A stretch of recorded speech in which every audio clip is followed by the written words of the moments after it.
Oliver Hoare, I think you'd have to say he's the favorite based on what he did in Eugene, representing Australia. By the way, you can watch this meet live on FloTrack in Australia. Will the number 335 be broken by someone other than Hoare or Justin Knight? Will a U.S. guy break it? Mohamed's in there from Canada. There's a lot of fast people in here. Craig Engels, he already has the standard. I guess to someone who does not have the standard from the U.S., will they get the standard in this meet? I'm going to go with the no. But here's the thing. I'm going to kind of step back. On Wednesday, I re-released the who has the standard, who doesn't, who's in the field for USA's, who's not.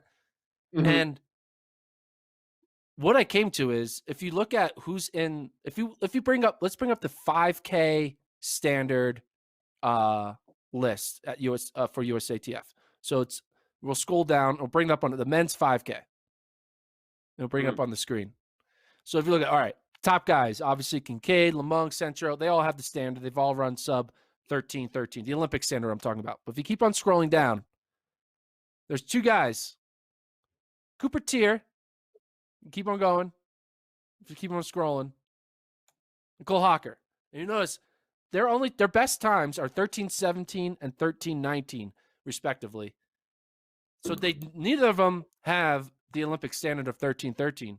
But if the Olympic trials were today and they both were finished top 3, they would go to the Olympics because they are in the world ranking quota.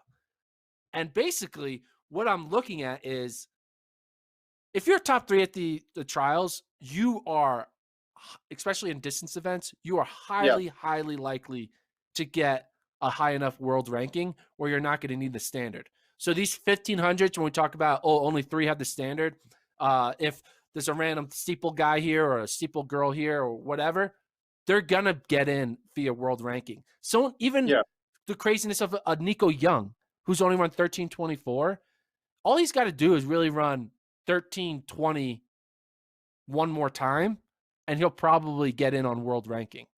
So the standard really isn't going to be that necessary. I've looked at the numbers, and basically, you don't need a world standard. That's basically what it comes down to. You don't. You just need to throw together, if it's a mid-distance race, have at least 3 solid performances, like 3 337s or 3 336s. And for a 5K, have 2 good 5Ks, and you'll get in. And by good, I mean like 13:20s. You don't need to run 13:13. That's what I learned. That means we can ignore the clock and just watch Oliver Hoare try to destroy everybody from the get-go. So that'll be fun. You don't even need to pay attention to the time. It'll just be Hoare going for it, flat out, because that's how that guy races, and it'll be super exciting.